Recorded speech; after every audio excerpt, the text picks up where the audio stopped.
5 bells. Stand by all stations. Attention, all districts. A 5-alarm fire. 5 bells. Move in immediately. That's it. Let's go. Let's go. Firefighters.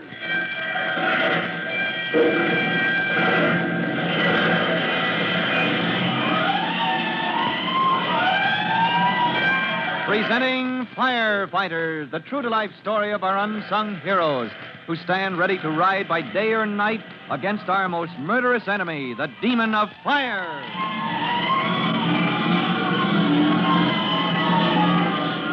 In just a minute, we'll join Chief Cody in his office at Fire Department headquarters, where the chief is telling Jimmy and Trudy, Tim Collins' brother and sister, about the great fire that almost wiped out the city in the old days. But before we drop in at headquarters, here's a message for you.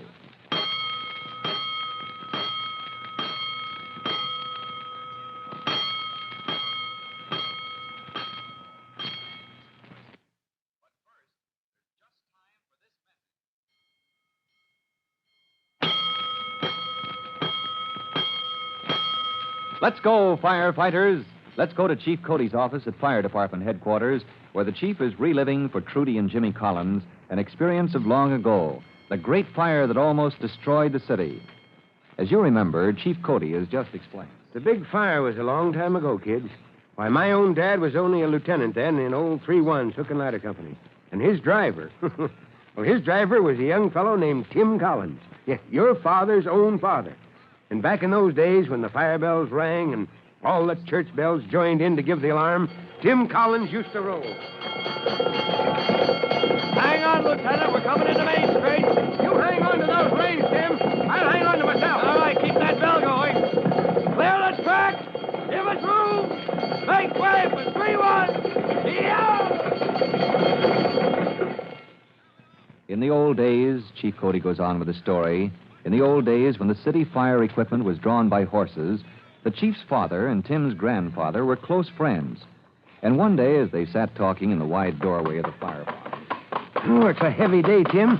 I don't like this wind blowing steady all day and all night, and yet the air's heavy. There goes a neat filly, Lieutenant. Yeah, not bad. Picks up her feet. Hey, she's a dancer, Tim. Had her tail docked, though. It's a proud little filly like that. They don't need a dock or tail. Stop that. Mr. Staples is jealous. Must have heard you talking about that little roan, huh? What's the matter with you, Mr. Staples? All right. I heard you. Stop it. That's a good boy. You keep quiet now. No, he's not jealous, Lieutenant Cody. He's mad at Mr. Thomas. Huh? Yeah, last night when we rolled to that fire in Sumter's woodshed, Mr. Thomas took a nip at Mr. Staples. Huh? They haven't fixed it up yet, but they'll get over it. Yeah, the horses are sort of fretful like the rest of us. We'll be all right when the wind shifts. We'll be all wrong if it doesn't soon, Tim. Marshal Baker said so last night. Oh, you've been talking with the fire marshal? Yeah, down at the Union House. Dropped in for a bite on my way home. Marshal was tending the desk as usual. As usual, unless there's an alarm. Come an alarm, the marshal forgets mighty quick he's got a hotel to manage. Well, he's a fast man when he feels like it, the marshal is. The first bell he hears, he's on his way to the fire the quickest way he knows how. By horse car or the nearest rig he can commandeer her just on a dead run. And young Johnny flying after him with the marshal's white helmet. Well, what did he say was in the wind? The marshal, I mean, last night over to Union House. Trouble, he says. All this new construction. Oh, town looks mighty smart, all this new building. Why, from out at the new housing plot clean through the center to where we're sitting right here. More new construction than not. Yeah, it looks right smart. But the marshal claims it isn't smart. Claims these mansard roofs they're using aren't smart at all.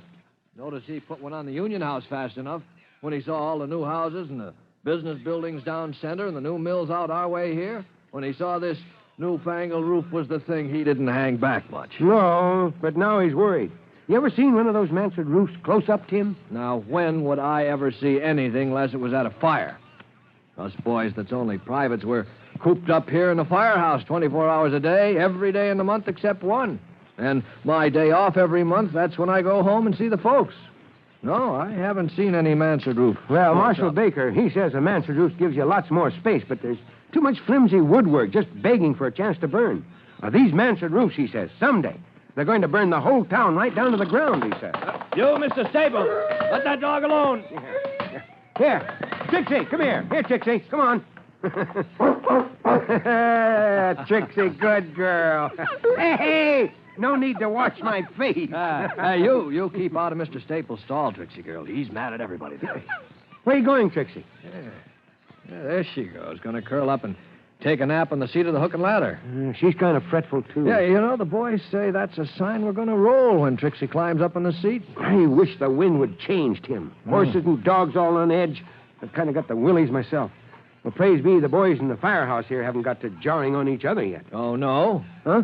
You heard what I said about time off? Us boys getting only one day off a month? Yeah. And then we can't even drive out into the country, not beyond the town limits? Well, now, Tim, you know there might be an emergency. Well, officers get a night off a week. Look at you, down to the Union House, chinning with Marshal Baker last night. Well, now, Tim, you're not going to join in with these malcontents and radicals, are you? And besides, it's for your own good. What's good about it? Well, now, look. Suppose you had a whole day off, say, well, maybe as often as once a week. Well, I know it sounds foolish, Lieutenant Cody, but some of the boys think we ought to get even as much as that. You know what would happen, Tim? Well, I get to know a little more about what's happening around town. I know that much. Yes, and you'd meet some young lady, Tim, and get to sparking. First thing, you'd be pestering around for asking permission to get married. Well, why not? You're married. Well, I'm an officer, Tim. I can afford it. Now, how are you going to support a family on private's pay? Well, I Oh, know. You but- wait your time till you get a commission, Tim. Oh, but, Lieutenant, some of the boys think it isn't fair. Why, do you know that young Johnny Baker gets... he's 14 years old and just gone to work for his father at the Union House. You know what he gets? $2 a day, what I heard. $2 a day, $12 a week. And Johnny only works 6 days out of every 7, and at that, hardly ever more than 10 hours a day. Well, I don't like to criticize the marshal, Tim, but it does seem like favoring his own. Oh, Johnny isn't the only one, Lieutenant. Why, there's kids in this town not old enough to raise a mustache that make more in a week than I make in a... Oh, you Trixie! Now what's the matter? Something's up, Tim. Huh? She's got a feeling. Oh, good grief. You're right, Lieutenant. Something is in the wind. Yeah. Here she comes. Yeah? Turn out, you laggards! All right. Come on, Staples. Come on, Thomas. Into your places. Eat it. District 12, down by the river, boys. Get over there. And the wind is off the river. That's right. Blowing Back up steady there. right into town. Up there. Up there. Steady, Thomas. Come on. Trixie! Trixie, get out front, girl. Clear the street. Come on, Staples. Come on, Tim. Buckle that harness. All ready, sir. All aboard. Let's roll. Yo! Clear the track! Here comes old 3-1!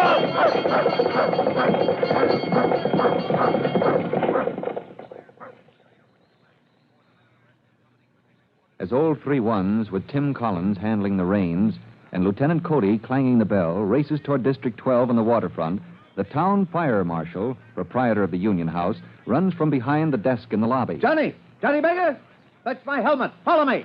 From the front porch of his hotel, he sees old 3-1s rolling past with the truck wheels in the groove of the horse car tracks for greater speed. And the marshal calls, Cody!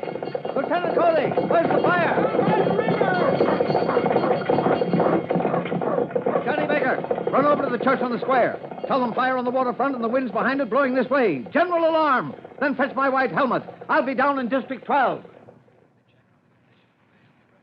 And at this very moment, as Trudy and Jimmy Collins sit wide-eyed on the edge of their chairs in the office of Chief Cody, their old friend interrupts his story of long ago to remind them. Now, you kids, Jimmy, Trudy, remember that in those days, the fire department couldn't always knock a fire down before it had time to spread.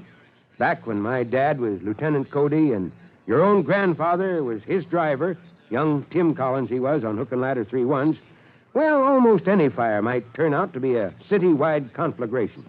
So the marshal always turned out. And this time, as he reached the waterfront, he saw... Watch yourself, Marshal. We've got to move back. Oh, that whole block of buildings is ablaze.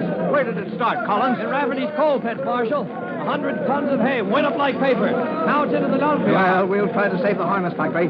Hey, you engine men, turn that water on the harness factory. Let the lumber yard go. Marshal Baker! Here, Lieutenant Cody. We've got to pull back, Marshal! We got to pull back, or we lose half our equipment! We can't pull back. What are you talking about? Look there, Marshal! 2 blocks away! It's just ahead of us. That murderous wind. The wind is throwing great chunks of flame into those rooftops, Marshal! The fire's racing ahead of us, but street at a time!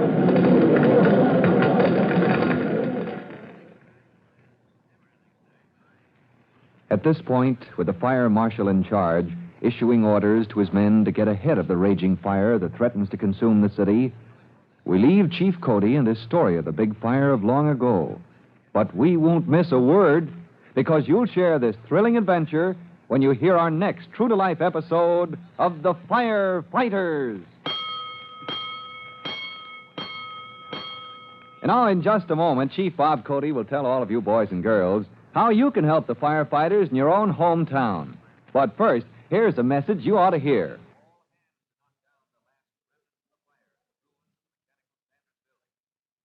And now, Chief Bob Cody with a special notice for the Firefighters Brigade. Chief Cody. Hello, boys and girls. This is your friend, Chief Cody, with a word about those hand fire extinguishers we mentioned.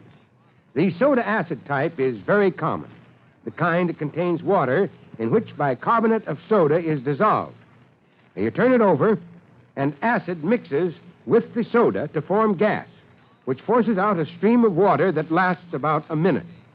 Now, soda acid extinguishers are good for stopping small fires in ordinary materials like wood or paper. And remember, a hand extinguisher is good protection for your home. That's all for now. You'll be hearing from me soon. Fire Chief Cody and the young rookie fireman Tim Collins will be back on the same station the next time you hear...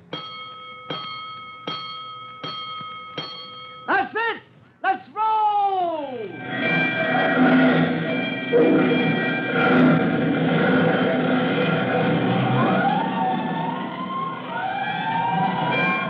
Let's go! Firefighter!